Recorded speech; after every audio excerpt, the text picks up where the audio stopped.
주님께서 여러분들의 마음을 여시고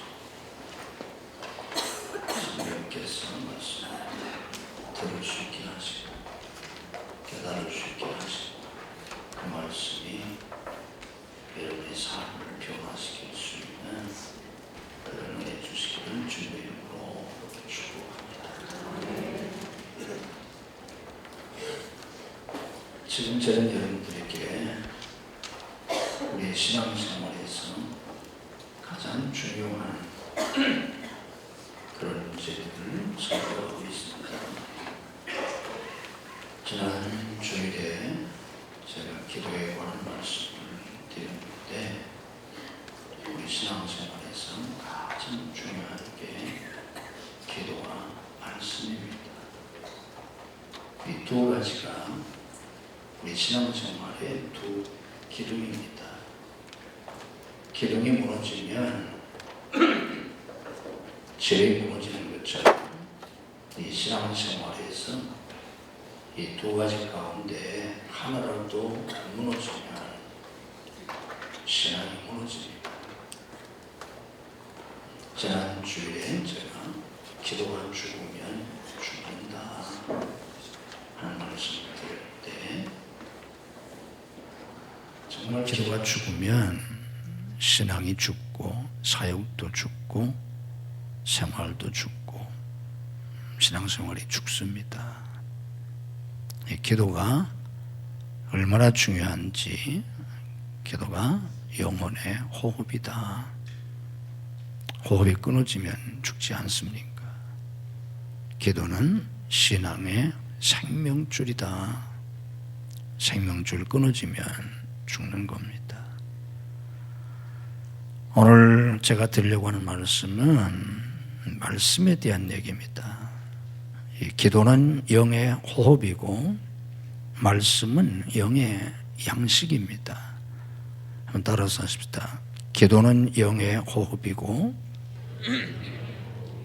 말씀은 영의 양식이다. 기억하시기 바랍니다. 기도는 영의 호흡이기 때문에 호흡이 끊어지면 죽는 것처럼 기도가 끊어지면 죽는 것이고, 말씀은 영의 양식이기 때문에 밥을 먹지 않으면 사람이 살 수가 없지 않습니까? 사람이 마지막 죽을 때 보면 이런저런 모양으로 결국은 가시는데, 이제 마지막 가실 때 보면 건강하게 이렇게 사시다가 가시는 분도 있지만, 이제 병이나 또 극도로 노쇠해서 쇠약해져서 이렇게 가시는 분들 보면 마지막에는 식사를 못해요. 전혀 못해요. 심지어는 마시는 것조차도 몸에서 받지를 못해서 못해요. 대개 그런 분들 보면 며칠 못 갑니다. 한 3일, 길면 한 일주일, 그 정도 되면 다 가세요. 그러니까 사람은 먹어야 사는 거지 먹지 않고는 살 수가 없어요. 그런데 오늘 제가 여러분들에게 드리는 말씀이 뭐냐고 하면, 말씀은 뭐라고요? 영의 양식이에요. 다시 한번 따라서 하십시다. 말씀은 영의 양식이다. 그러니까 말씀을 먹지 않으면 내 영혼이 살 수가 없어요.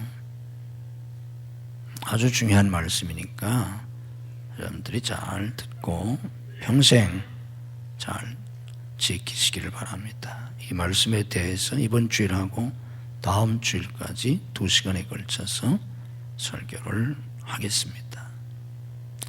로마서 10장 17절 말씀 보면, 그러므로 믿음은 들음에서 나며 들음은 그리스도의 말씀으로 말미암았다 그랬습니다. 믿음이 결국 말씀에서 나온다는 거예요. 우리가 뭘 믿느냐? 말씀을 믿는 거잖아요. 우리의 믿음이 어떻게 하면 자라느냐? 말씀을 더 깨달으면 믿음이 자랍니다. 아멘. 이게 우리 기독교예요. 그래서 예수님이 마귀에게 시험을 받을 때 마태복음 4장 4절 말씀 보면 사람이 떡으로만 살 것이 아니요 하나님의 입으로부터 나오는 모든 말씀으로 살 것이니라 그러셨지 않습니까?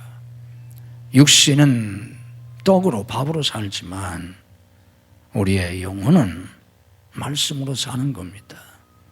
말씀을 먹지 않으면 우리의 영혼이 죽어요.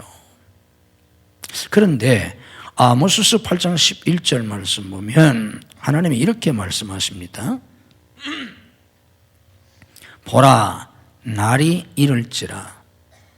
날이 이른다는 거예요. 이런 날이 온다는 거예요. 내가 기근을 땅에 보내리니 양식이 없어 주림이 아니며 물이 없어 가람이 아니요 여호와의 말씀을 듣지 못한 기갈이라. 양식이 없어서 줄이는 게 아니고 마실 물이 없어서 가란 게 아니라 여호와의 말씀을 듣지 못한 기갈이라. 이런 때가 온다는 거예요. 이때가 언제겠습니까? 이런 기근이 땅에 임한다는 겁니다. 무슨 기근이라고요? 말씀의 기근. 하나님의 말씀을 듣지 못하는. 이렇게 되면 이제 교회가 쇠퇴하고 개인의 심령이 다 쇠퇴하고 세속화되고 역사가 끝나는 겁니다. 이게 말세를 얘기하는 거예요. 말세가 되면 지식이 풍성해집니다. 세상 지식이. 인간의 지식은 과거와 비교할 수 없을 정도로 풍성해지는데 과학도 발달하고 그런데 반면에 말씀의 기근이 온다는 거예요. 이미 세상은 그런 시대에 접어들었어요. 그래서 웬만한 사람들은 다 고등교육을 받았고 그리고 목사님들도 지금은 대학원을 나오지 않으면 목사 안수를 받지 못해요. 한 세대 전만 하더라도 대학을 나오지 않은 목사님들도 많았어요. 지금도 동남아나 서남아시아나 남미에 가면 대학 안 나온 목사님들 태반이에요. 고등학교도 나오지 않고 목회하는 그런 목사들도 굉장히 많아요. 근데 지금 한국은 벌써 오래전에 벌써 대학원을 나오지 않으면 목사 안수를 주지 않지 않습니까? 미국은 우리보다 훨씬 더 앞서 있었고 저희가 신학대학을 나올 때만 하더라도 대학원 안 나와도 안수 받았어요. 제가 신학대학을 졸업할 때 그때만 하더라도. 그런데 그 뒤에 대학원 안 나오면 안수도 못 받잖아요.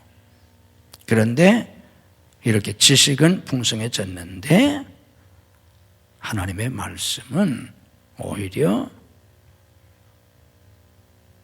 듣기가 어려운 그런 시대에 접어들었다는 거예요. 그래서 베드로전서 2장 2절 말씀 보면 갓난 아기들같이 순전하고 신령한 젖을 사모하라. 순전하고 신령한 젖. 세상 우유가 아니고 신령하고 순수한 젖. 이런 게 어디 있어요? 이런 젖이 어디 있습니까? 하나님의 말씀을 말하는 거예요. 순전하고 순전한 말씀이 세상에 어디 있어요? 신령한 젖이 어디 있습니까? 하나님의 말씀이에요. 이걸 사모해라. 왜? 이는 그로 말미암아 너희로 구원에 이르도록 자라게 하려 함이라. 애기들이 젖을 먹고 자라는 것처럼 거듭난 성도들은 이 하나님의 말씀을 먹어야 자란다는 거예요. 아멘. 그래서 우리의 믿음이 자라고 영적으로 건강하고 신앙생활을 잘 하려면 말씀을 먹어야 합니다. 말씀을 먹지 못하면 어떻게 될까요? 여러분들 며칠 밥을 먹지 않아 보세요. 며칠은 고사하고 하루만 굶어도 힘이 빠져요. 사흘 굶어보세요. 보통 일주일이나 열흘 굶어보세요. 한 일주일 정도만 굶으면요 다리가 후들거려요. 제가 3일 금식도 해보고 일주일 금식도 해보고 열흘 금식도 해보고 40일 금식도 해보고 제가 다 해봤어요. 열흘만 금식하면 다리가 후들거려요. 40일 금식해보세요. 자리에서 일어나기도 힘들어요. 그래서 금식할 때 30일이 넘어가고 한 35일 이후가 되면 거의 그냥 누워서 있어요. 일어날 힘도 없어요. 먹지 않으면 소용이 없어요. 우리의 영혼도 마찬가지예요. 말씀을 먹지 못하면 힘이 없어요. 영적 힘이 없어요. 왜 요즘 내 기도에 힘이 없나? 몸살 나서 그런 건 아니에요. 물론 그럴 수도 있어요. 육신이 너무 피곤하면 우리가 영적 생활도 힘들어요. 그런데 그런 이유만은 아니에요. 내가 지금 영적 힘이 떨어졌어요. 기도가 힘들어요. 해도 힘이 없어요. 찬양에 힘이 없어요. 사역에 힘이 없어요. 말씀을 먹지 못하면 영적 힘이 떨어져요. 그러면 사역이 힘들어져요. 뭐 전에 비해서 특별히 하나님의 일을 하는 것도 아닌데 힘든 거예요. 늘 하던 일인데 힘겹게 느껴져요.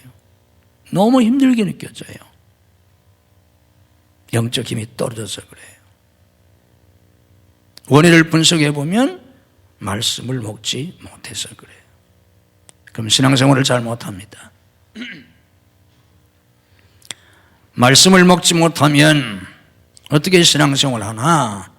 자기 마음대로 신앙생활 합니다. 이게 무서운 거예요. 말씀을 먹지 못해도 오랫동안 교회 다니는 사람은 그렇다고 교회를 안 다니거나 신앙생활 안 하는 거 아니에요. 겉으로 보면 멀쩡하게 다 해요. 그런데 중요한 건 자기 생각대로 한다 그 말이에요. 더 무서운 게 뭔지 압니까? 사람은요 먹어야 살게 되어 있어요. 사람은 먹지 않으면 살 수가 없어요. 본능적으로 먹게 되어 있어요. 왜? 살 수가 없으니까 안 먹으면. 그래서 문제가 뭐냐고 하면 좋은 것을 먹지 않으면 나쁜 것을 먹게 돼요. 꼭 먹어야 할 것을 먹지 않으면 먹지 말아야 할 것을 먹게 되어 있어요. 좀 쉽게 말하면 사람은 배를 채워야 살지 않습니까? 배를 채워야 돼요. 배를 가지고 있기 때문에 몸을 가지고 있기 때문에 배를 채워야 돼요. 그런데 좋은 음식으로 영양가가 있는 좋은 음식으로 배를 채우면 좋은 음식으로 배를 채우는 것이고 근데 먹을 게 없어요. 정말 영양가 있는 좋은 음식이 없으면 뭐예요? 영양가 없는 음식이라도 채워야 돼요. 쉽게 말하면 밥을 먹을 게 없으면 밥을 먹지 못하면 라면이라도 먹어야 돼요. 옛날 우리가 어렸을 때 아주 가난했던 50년대, 60년대는 먹을 쌀이 없었잖아요. 쌀밥 못 해 먹었어요. 쌀밥을 해 먹을 수 없으면 보리밥이라도 해 먹어야 되고 국수라도 삶아 먹어야 되고 그것도 안 되면 정말 들에 나가서 풀이라도 뜯어다 먹어야 돼요. 채워야 돼요. 제가 학교 다닐 때만 하더라도 많은 가난한 집 아이들이 점심시간에 밥을 못 먹었어요. 도시락을 싸올 수 있는 형편이 안 돼서. 그때 그런 아이들이, 그런 학생들이 어떻게 했습니까? 점심 먹을 시간이 되면 그런 아이들은 배를 채우기는 채워야 되잖아요. 뭘로 채웠다고요? 수도가에 가서 물을 마셨어요. 물로 배를 채운다 그러잖아요. 실제로 그랬어요. 우리나라가 지금 이렇게 잘 사니까 뭐 옛날부터 잘 산 줄 아는데 제가 어렸을 때 학교 다닐 때만 해도 그랬다니까요. 물이라도 채워야 돼요. 그게 무슨 영양가가 있겠어요? 무슨 말씀을 드리는가 하면 우리가 하나님의 말씀을 먹어야 되는데 하나님의 말씀을 먹지 못하면 그것으로 끝이 아니에요. 교인들은요, 다른 걸 먹게 돼요. 무언가를 먹어야 한다고요. 육신이 그러한 것처럼 우리의 정신이, 우리의 영혼은 무언가를 먹어야 돼요. 그래서 하나님의 말씀을 먹지 않으면 그 사람은 아무것도 안 먹는 게 아니에요. 다른 것을 먹습니다. 먹지 말아야 할 것을 먹는 거예요. 잘못된 사상을 받아들이게 되고 거짓에 빠지게 되고 이단에 빠지게 되고 다른 걸 먹는 거예요. 세상적인 것을 먹는 겁니다. 사단이 주는 것을 먹는 거예요. 그러니 오죽하겠어요. 영의 실조에 걸리게 되고 병이 걸릴 수밖에 없지 않습니까? 우리가 아이들을 키우다 보면 아이들이 엄마가 해주는 음식을 어렸을 때부터 골고루 다 먹지 않고 편식하는 애들이 있어요. 골라 먹는 거예요. 너무나 많은 교인들이 편식을 해요. 말씀을 잘 듣는 것 같지만 자기 마음에 맞는 것만 받아 먹어요. 그렇지 않은 건 듣지 않아요. 받아들이지 않아요. 편식하는 거예요. 우리 주님께서 뭐라고 말씀하셨습니까? 내가 너에게 분부한 모든 것을 가르쳐 지키게 하라고 마태복음 28장 지상명령에서 말씀하셨잖아요. 내가 너에게 분부한 모든 것을 가르쳐 지키게 하라. 하나님의 모든 말씀을 먹어야 합니다. 오늘 제가 여러분들에게 드린 말씀의 핵심이 어디에 있는가 하면 제목처럼 말씀을 먹으라는 거예요. 오늘 제가 여러분들에게 드리는 말씀은 두 번만 따라서 하세요. 말씀을 먹으라. 아멘. 말씀을 들으라가 아니에요. 말씀을 먹으라는 거예요. 옛날 이스라엘 백성들이 광야 생활할 때 매일같이 하늘에서 내려주시는 만나를 먹고 살았어요. 이게 우리에게 가르쳐주는 교훈이 뭐냐고 하면 거듭난 성도는, 출애굽한 성도, 거듭난 성도는 매일같이 하늘의 양식을 먹어야 한다는 겁니다. 만나가 하늘에서 내려왔잖아요. 거듭난 성도는, 구원받은 성도는 하늘의 양식을 먹어야 한다. 우리가 먹는 모든 음식은 땅에서 나오는 거 아닙니까? 밭에서 나오는 거잖아요. 하늘의 양식을 먹어야 한다. 하늘의 양식이 뭡니까?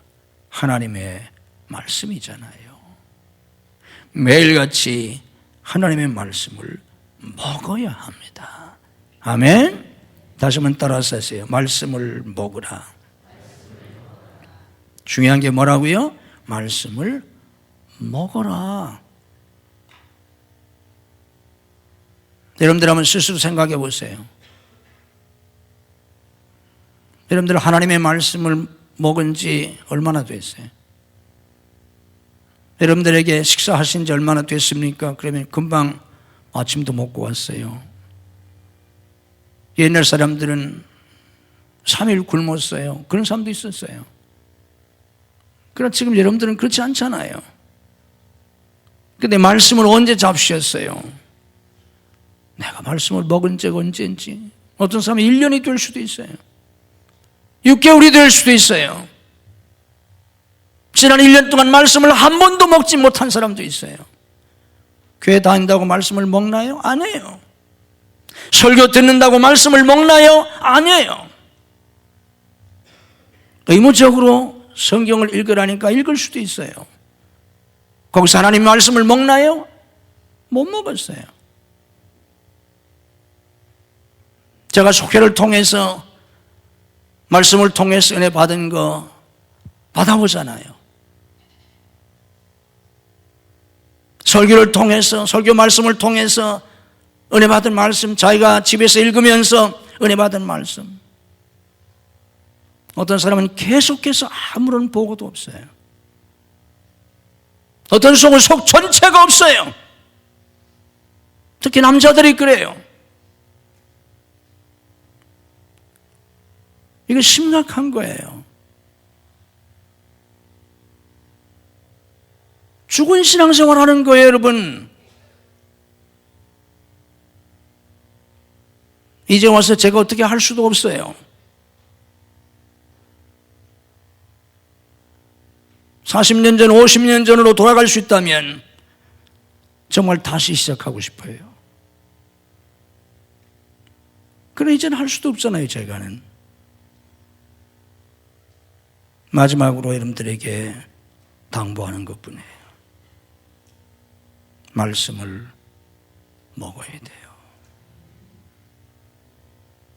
자, 말씀을 먹으려면 어떻게 해야 되나 구체적으로 가르쳐 드릴게요. 말씀을 먹으려면 우선은 말씀을 읽고 들어야 합니다. 따라서 하세요. 말씀을 읽고 들어야. 말씀을 먹으려면 우선 말씀을 읽으셔야 돼요. 매일같이 말씀을 읽으셔야 돼요. 여러분, 매일같이 말씀을 읽는 게 얼마나 중요한지, 매일같이 말씀을 안 읽는 것이 얼마나 손해가 나는 일인지 여러분들이 상상하는 것 이상이에요. 매일 말씀을 읽는 것과 안 읽는 것은 여러분이 상상하는 그 이상이에요. 매일같이 규칙적으로 말씀을 읽으셔야 돼요. 시간이 없어서 나는 말씀을 못 읽는다는 말도 안 되는 소리예요. 그건 하나님을 모독하는 소리예요. 하나님은 우리에게 똑같이 돈을 주시지는 않았어요. 하나님은 우리에게 똑같이 재능을 주시지도 않았어요. 그러나 하나님은 우리에게 똑같이 주신 게 있어요. 시간입니다. 1초도 차이가 나지 않아요. 모든 사람에게 24시간을 하루에 주었어요. 근데 왜 시간이 없습니까? 시간이 있는 사람은 하루에 50시간 가지고 사나요? 시간이 없는 사람은 하루에 1시간밖에 못 받으셨나요? 아니에요. 하나님은 모든 사람에게 24시간을 주셨어요. 근데 왜 시간이 없습니까? 시간이 없다는 말은 무슨 뜻이에요? 다른 데 썼다는 거예요. 다른 데 써서 시간이 없는 거예요. 시간이 없어서 성경을 못 읽는다? 말도 안 되는 소리예요. 하나님 앞에 그런 소리 하지 마세요. 그거야말로 이중으로 죄를 짓는 거예요. 세상에 그런 사람은 없어요. 하나님은 다 시간을 주셨어요. 그 시간을 다 엉뚱한 데 쓰는 거예요. 매일같이 말씀을 읽어야 합니다. 들어야 합니다. 밥 먹듯이 매일 성경을 읽으셔야 돼요. 매일같이 하나님의 말씀을 들어야 돼요. 자, 그런데 오늘 제가 여러분들에게 드린 말씀은 뭐냐고 하면 말씀을 매일 읽고 들으라가 아니라 먹으라는 거예요. 이게 중요해요. 매일 성경을 읽긴 있는데 먹지를 않아요. 설교를 나와서 들어요. 수십 년 들어요. 먹질 않아요. 내가 하나님의 말씀을 받아 먹은 말씀이 별로 없어요. 최근에 말씀을 먹어본 적이 없어요. 심각한 거예요. 그렇게 되면 어떻게 됩니까? 믿음이 하나도 자라지 않아요. 믿음이 하나도 자라지 않아. 왜 믿음이 하나도 자라지 않나? 먹은 게 없잖아요. 언제 말씀을 먹었어요? 속회를 통해서 피드백을 받아보면 알아요. 매일 7장씩 읽었대요. 그런데 말씀을 통해서 은혜 받은 거 보고 하나도 없어요. 매일 7장씩 읽었는지 아니를 모르지만 읽었다 치더라도 그 사람은 말씀을 읽기만 했지 하나도 먹질 못하는 거예요. 소용없어요. 하루에 70장씩 읽어도 소용이 없어요. 말씀을 먹어야 돼요. 설교를 들으면 뭐합니까? 말씀을 먹질 못하는데. 말씀을 먹는다는 말은 말씀을 받아들인다는 거예요. 내 속에 받아들인다는 거예요. 오늘 본 말씀에 그랬잖아요. 에스겔 10장 8절에 너 인자야, 내가 네게 이르는 말을 듣고 내가 네게 주는 것을 먹으라. 3장 1절에 보면 같은 에스겔서 3장 1절에요. 이렇게 말씀하세요. 너는 이 두루마기를 먹으라 그랬어요. 두루마리에 기록되어 있는, 옛날에 성경이 다 두루마리에 기록되어 있었잖아요. 두루마리에 기록된 하나님의 말씀을 먹으란 뜻이에요. 먹으라. 히브리서 4장 2절에 이렇게 말씀합니다. 들은 바 그 말씀이 그들에게 유익하지 못한 것은 듣는 자가 믿음과 결부시키지 아니함이라. 다른 말로 말하면 믿음으로 받아들이지 않는다는 거예요. 말씀을 들어도 그 복음을, 그래서 소용이 없어요. 믿음으로 받아들여야 합니다. 그게 말씀을 먹는다는 거예요. 성경을 읽으면서 하나님의 말씀을 받아 먹어야 돼요. 지식을 얻으려고 성경을 읽지 마세요. 지식을 얻으려고 설교 듣지 마세요. 내 앞에 차려져 있는 밥상을, 음식을 아무리 영양가를 분석하고 뭐 어쩌고저쩌고 한다고 배부른 거 아니에요. 내게 힘이 되는 거 아니에요. 먹어야 돼요. 여기 얼마의 칼로리가 있는지, 여기 얼마나 비타민이 포함이 되어 있는지, 뭐가 있는지 몰라도 좋은 음식이면 그냥 먹으면 영향이 되는 것이고, 내 앞에 차려진 음식을 지식적으로 아무리 분석하고 안다고 할지라도 먹지 않으면 아무 소용이 없어요. 하나님의 말씀은 분석하라고 주신 책이 아니에요. 우리의 머리로 하나님의 말씀을 분석할 수 있는 대상이 아니에요. 그렇다면 그까짓 게 무슨 하나님 말씀이겠어요? 하나님의 말씀은 죽을 때까지 연구해도 알 수가 없어요. 믿음으로 받아 먹으라는 거예요. 그래서 계시의 책이라고 그래요. 설교 말씀도 마찬가지예요. 성경을 읽으면서 말씀을 받아 먹어야 돼요. 설교를 들으면서 말씀을 받아 먹어야 돼요. 설교를 통해서 하나님의 말씀을 받아 먹기 위해서 딴 생각하면 안 돼요. 지금도 딴 생각하고 있어요. 이렇게 얘기하는데도 딴 생각하고 있어요. 지금 내 머릿속에 생각은 저 집에 가 있고 어디 가 있고 지금 엉뚱한 데 가 있어요. 딴 생각하는 거예요. 어떤 사람은 설교 시간 내내 딴 생각해요. 하나님의 말씀이 들리지가 않아요.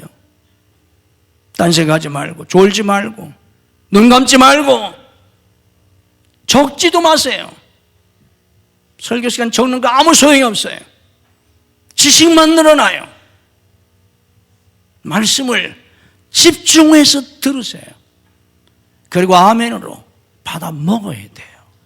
아멘. 이게 설교 듣는 태도예요.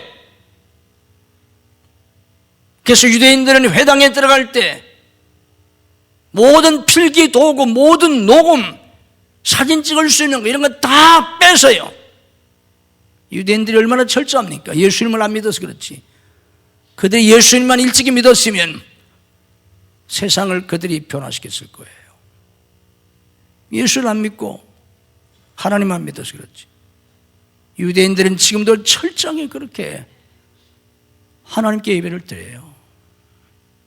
말씀을 들으라는 거예요. 옛날 유대인들은 듣기만 했어요. 성경도 없었어요. 옛날 유대인들이 무슨 성경이 있어요?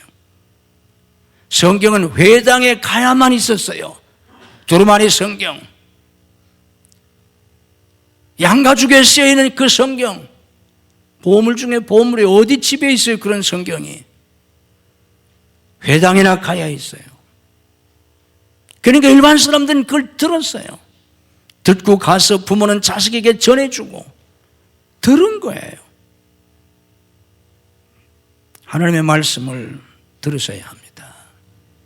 듣고 받아 먹어야 돼요.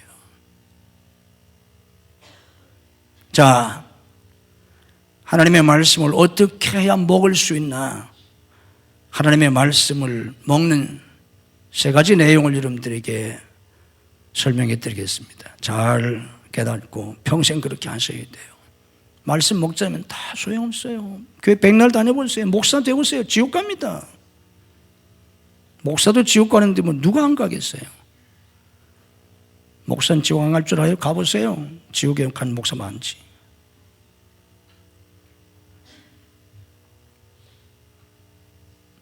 말씀을 먹어야 돼요. 자, 말씀을 먹으려면 어떻게 해야 되냐? 첫째는 자기를 비워야 돼요.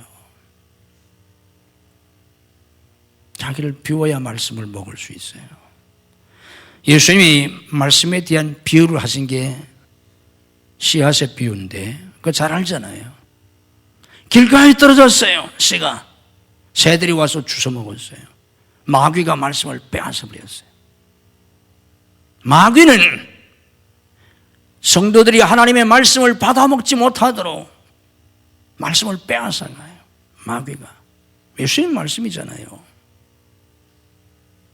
그래서 우리가 예배를 드릴 때마다 첫째로 하는 게 뭐냐고 하면 준비 기도를 할 때 사단을 결박하고 물리치는 기도를 하는 거예요. 항상 기도할 때 마귀가 말씀을 듣지 못하게 해요. 또 거기 예수님께서 무슨 말씀하셨냐면 어떤 씨는 돌짝밭에 떨어져 있어요. 어떤 씨는 가시떨기나무에 떨어져 있어요. 이 씨들은 다 열매를 맺지 못했어요. 자, 생각해 보세요. 돌짝밭에 떨어졌다. 가시 엉겅퀴가 있는 거기에 떨어졌다.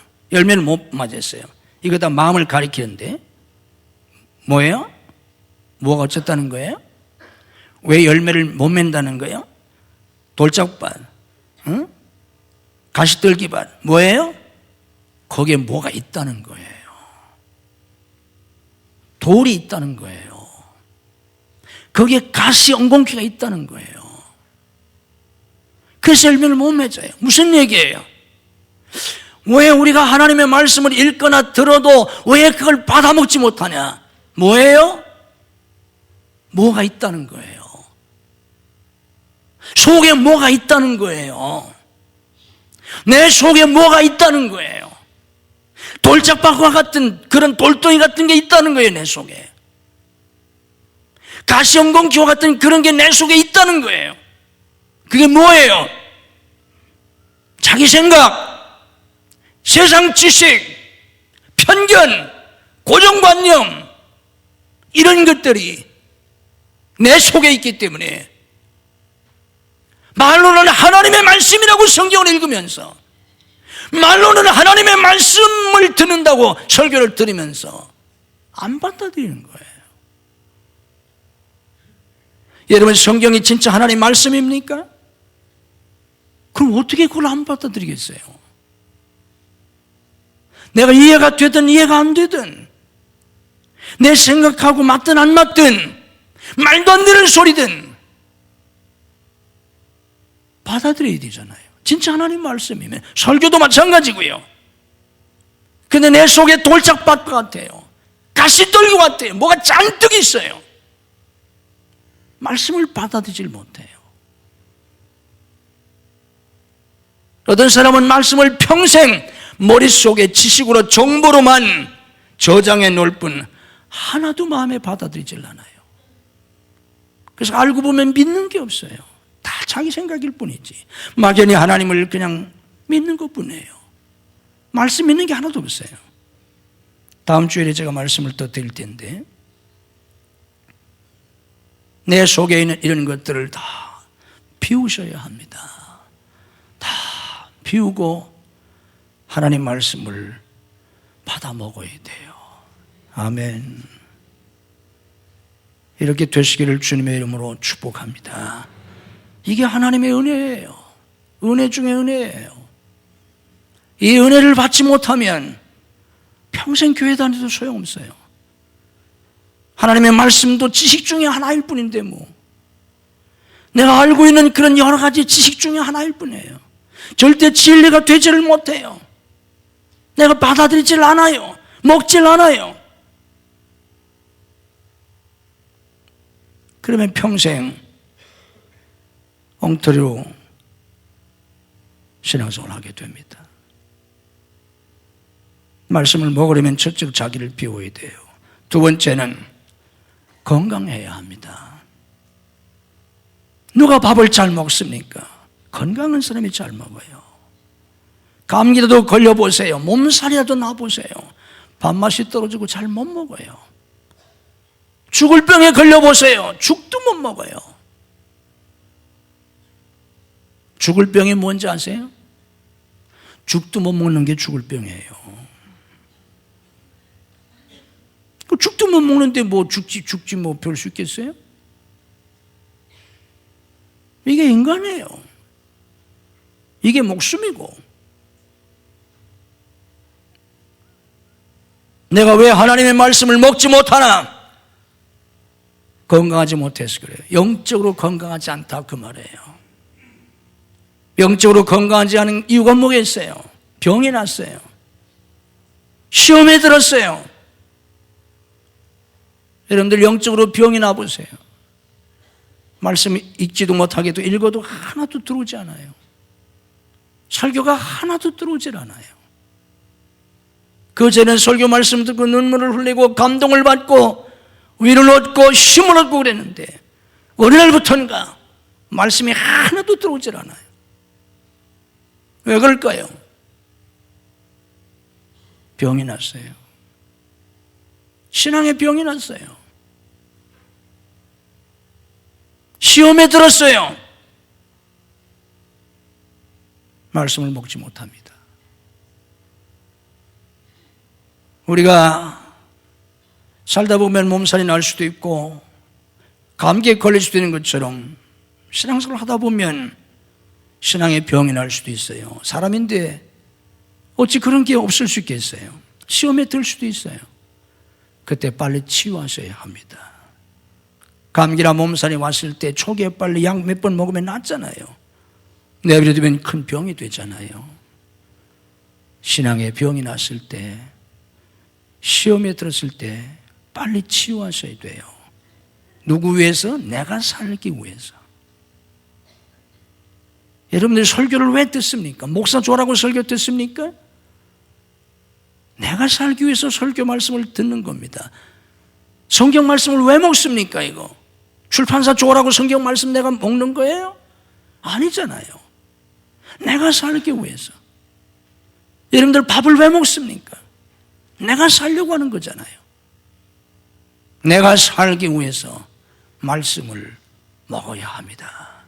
내가 살기 위해서 남조라고 하는 게 아니에요. 성경을 읽으면서 설교를 들으면서 내가 살아야 하니까. 왜 그렇습니까? 내가 죽으면 다 죽어요. 내가 살아야 다 살 수 있잖아요.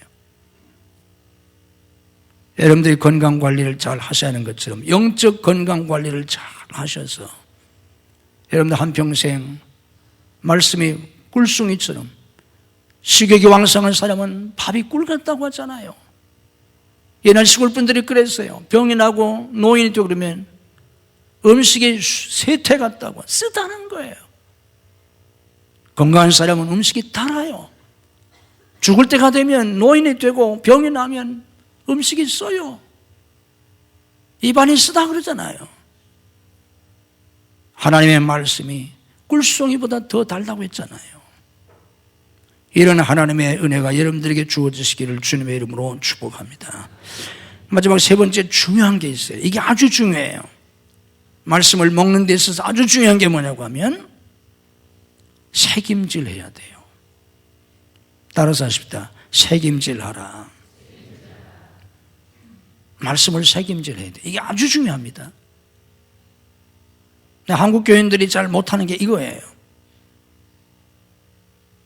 레위기 11장의 말씀 보면 하나님이 먹을 수 있는 것과 먹어서 안 되는 것을 율법으로 주셨는데 3절 말씀 보면 모든 짐승 중에서 굽이 갈라져 쪽발이 되고 새김질하는 것은 너희가 먹되 발이 쪽발이 되고 새김질하는 것은 먹고 그렇지 않은 짐승은 먹지 말라 그랬어요. 예를 들면 소는 나중에 소를 잘 보세요. 발이 이렇게 갈라져 있어요. 그리고 이렇게 앉아서 쉬는 소를 보세요. 앉아서 좀 쉬고 있는데 뭔가를 계속 씹고 있어요. 여러분들 학교 다닐 때 다 배웠잖아요. 소는 새김질을 합니다. 소고기는 먹으라는 거예요. 돼지고기는 먹지 못하게 했어요. 토끼고기도 먹지 못하게 했어요. 이걸 왜 이렇게 했냐? 그 고기를 먹지 못하게 한 게 아니고 그걸 통해서 교훈을 주시려고 한 거예요. 책임질 하라는 거를. 하나님의 말씀을 우리가 읽고 받아 먹었어요. 듣고 받아 먹었어요. 그것으로 끝이 아니에요. 그 말씀을 책임질해야 돼요. 그걸 시편 1편에서 뭐라고 말씀합니까? 시편 1편 2절에서 복이 있는 사람은 악인의 길을 쫓지 않고 여호와의 율법을 즐거워하여 뭐라고 그랬어요? 그 율법을 주야로 묵상한다고 그랬잖아요. 하나님의 말씀을 묵상하는 거예요. 생각하는 거예요. 입으로 고백하는 거예요. 하나님의 말씀을. 이게 책임질하는 겁니다. 내가 들은 말씀, 읽을 때 은혜 받은 말씀, 받아들인 말씀을 자꾸 생각하는 거예요. 시편 1편에서는 주야에 생각하라고 그랬어요. 주야에 묵상하라고. 여러분, 왜 묵상하라고 했겠습니까? 내가 받아 먹은 말씀을 소가 급하게 여물을 먹고 풀을 뜯어 먹고 그리고 한간 시간에 그걸 다시 책임질해서 소화시키는 것처럼 내가 들은 하나님의 말씀을 묵상할 때 그 말씀을 우리는 깊이 깨닫게 돼요. 그 말씀이 내 믿음이 되고 내 사상이 되고 내 삶이 되는 거예요. 말씀을 그냥 듣고 읽고 은혜를 받았어도 그 말씀을 묵상하지 않으면 그게 내 믿음이 되질 못해요. 내 속에서 깊이 자리를 잡지 못해요. 그것이 내 사상을 바꿔줘야 되고 내 삶을 변화시켜야 되는데 그게 열매 맺는다는 거예요. 돌짝밭에 떨어진 씨도 가시떨기에 떨어진 씨도 싹이 났어요. 열매를 맺지 못하잖아요. 말씀을 묵상하지 않으면 열매를 못 맺어요. 며칠 지나면 다 잊어버렸어요. 기억도 나질 않아요. 말씀을 묵상하세요. 우리는 자칫하면 말씀을 묵상하는 게 아니라 과거의 실패를 묵상해요. 이 묵상한다는 이 말을 우리가 좀 표현이 그렇지만 우리가 좀 속된 표현을 쓴다고 하면 곱씹는 거예요. 이 묵상을 우리가 실질적으로 잘 이해할 수 있는 그런 말은 우리말에서 곱씹는다는 거예요. 누가 한 말을 곱씹잖아요. 그놈이 왜 그런 말을 했을까? 생각하고도 밤새 생각하잖아. 자고 나서 또 생각하잖아. 그게 묵상이에요. 하나님의 말씀을 그렇게 생각해야 돼요. 누구 말 한마디 듣고서는 그거 그냥 흘려버리면 되는데, 개야 짖어라, 기차는 간다. 그리고 그냥 떨쳐버려야 되는데 그걸 몇 시간씩 생각하고 밤새 생각하고 그 다음 날 가서 대판 싸우고.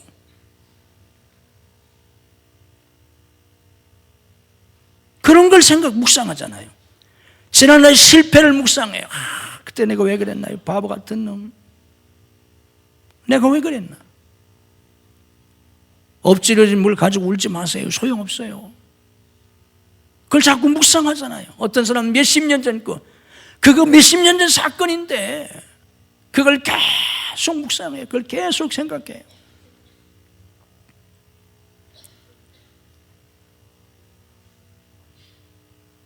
어떤 사람은 억울한 일을 계속 생각해요. 그래가지고 계속 또 생각하면서 죽일 놈. 억울한 일 당할 걸 계속 생각한다고. 상처받은 걸 계속 생각해요. 상처받은 것을 계속 생각하는 것은 그 상처를 다시 또 찢는 거예요. 또 아파요. 그래가지고 더 괴로워하고 그러다가 그 상처가 아물만 하면 또 상처를 또 휘집어요. 누가 스스로. 얼마나 불행한 삶입니까? 얼마나 아픈 삶이에요.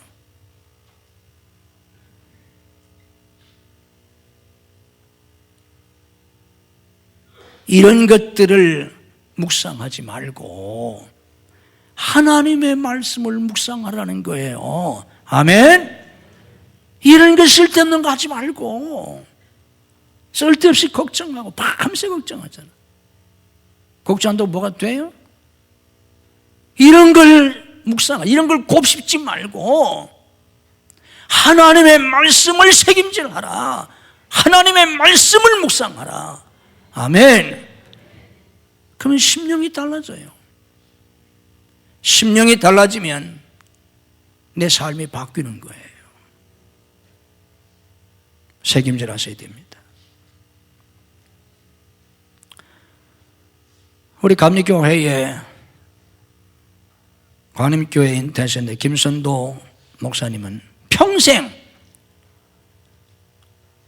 목에다가 메달을 하나 만들어가지고 그거를 잘 때는 걸어놓고 아침마다 세수하고 그 메달을 다시 달고 출근하셨어요.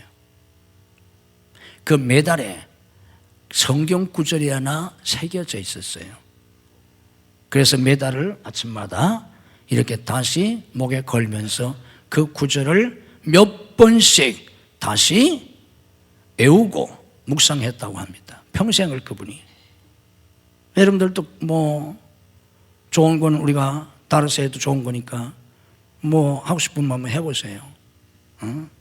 좋은 메달 하나 만들어가지고 금이나 은으로 잘 만들어서 그분은 거기에다가 무슨 말씀을 써놨냐면 빌립보 4장 13절 내게 능력 주신 자에서 내가 모든 것을 할 수 있느니라.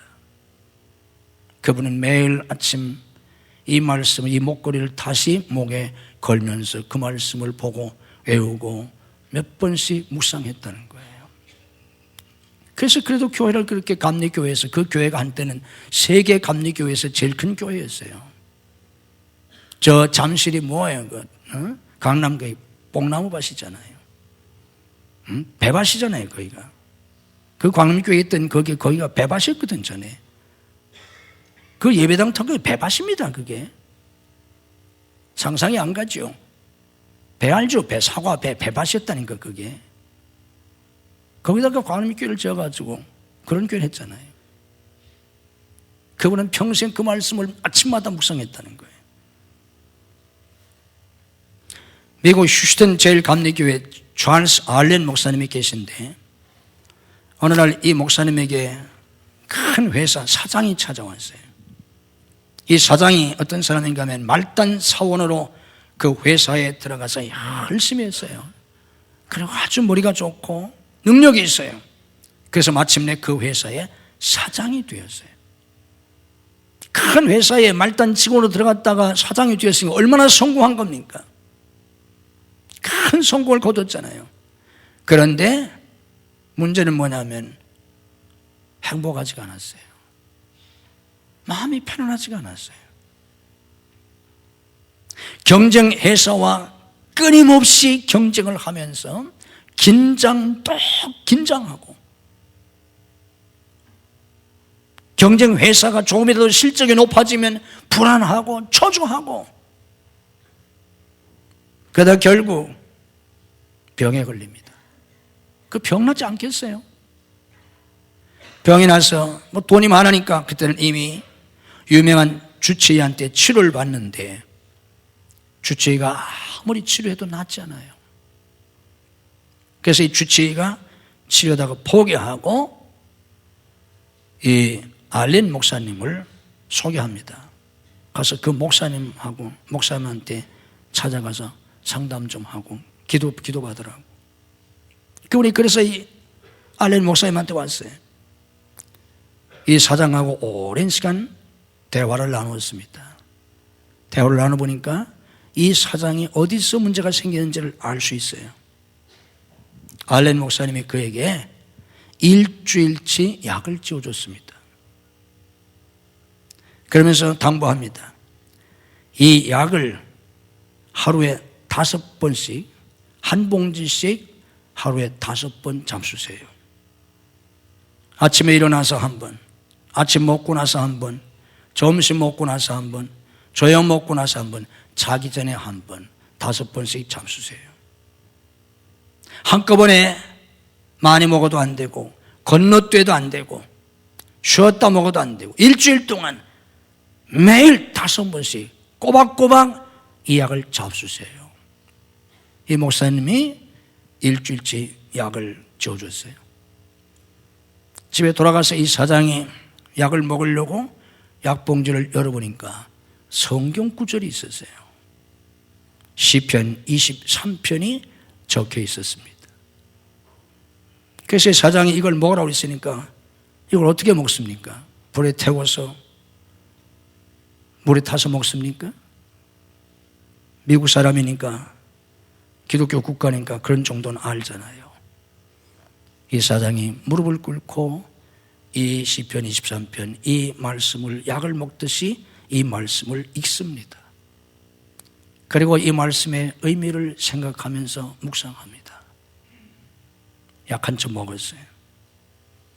그리고 아침 먹고 나서도 또 그렇게 하고 점심 먹고 나서도 저녁 먹고 나서도 자기 전에도 5번씩 약봉지에 다 말씀이 들어있어요.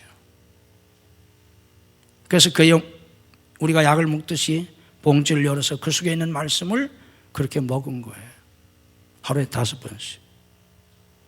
어떻게 됐을까요? 효과가 있을까요? 그런다고 뭐 나을까요? 하나님의 말씀은 살아있고 운동력 있다고 하셨습니다. 살아있는 말씀이요, 능력 있는 말씀이요. 그렇게 하루에 5번씩 말씀을 먹었는데 일주일이 지나자 깨끗하게 치유되었어요.